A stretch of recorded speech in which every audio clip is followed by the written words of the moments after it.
Kita terlalu suuzon nggak sih kalau begitu melihat bahwa ini putusan pasti akan memuluskan langkah Gibran? Bisa jadi bahwa MK akan menolak gugatan itu.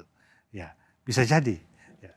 Nah, Dan ini plot twist nih. Ya, Ketika plot orang twist. begitu tahu membicarakan ini seperti hakimnya akan lebih meloloskan, ada frase baru, tambahan berpengalaman, dan ternyata plot twist nggak jadi gitu. Saya kemarin bergurau dengan kawan dari sesama organisasi masyarakat sipil. Jadi kalau seandainya MK menolak, terus kita mau marah sama siapa? Iya, tapi satu hal yang penting adalah dengan semua peristiwa ini, dengan semua kontroversi ini, Gibran sudah masuk ke politik nasional, menjadi perbincangan di politik nasional. Ini sebuah modal bagi dia.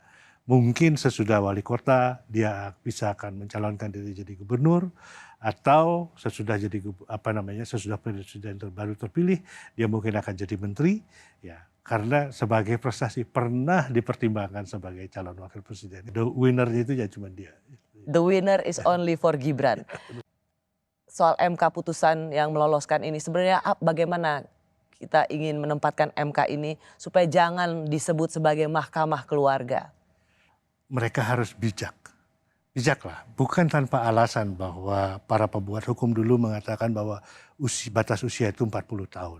Itu usia yang dewasa, usia yang mature. Ya, artinya orang bisa, walaupun orang sudah pernah menduduki jabatan publik sebelumnya, tapi itu sebuah plus kalau dia sudah berumur 40 tahun. Sebelum 40 tahun. Atau kalau mau diubah ya diubah aja di DPR. Ya, diubah di DPR.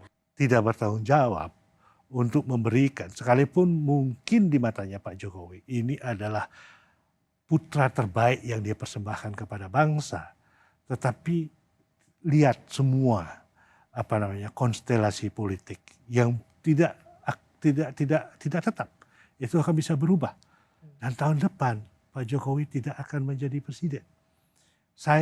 Anda tentu kan melihat bahwa begitu banyak orang bilang bahwa ini akan jadi capres, ini akan jadi ini gitu ya. Ketika dia masih jadi Panglima TNI kah, atau ketika dia menjabat, oke, dia punya power. Tapi ketika dia tidak menjabat, itu dia tidak punya power. Iya, time is up.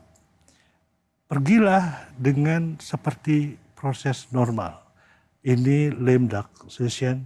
Pak Jokowi sekarang ini overconfidence terhadap kekuasaannya. Mungkin terbuai oleh polling yang menempatkannya tinggi-tingginya. Ya.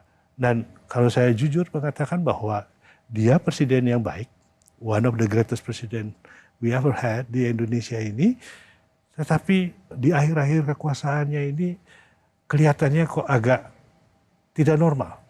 Saya kira mungkin Pak Jokowi perlu balik ke basic pada tahun 2014 dengan segala kesederhanaannya. Basic. Dan jangan berilusi bahwa apa yang dia pikirkan sekarang dengan anak-anaknya dan ini itu adalah rakyat. Sama sekali tidak. Ya. Dan banyak orang yang berada di sekitar beliau itu kelihatannya mendukung tapi sebenarnya menjerumuskan.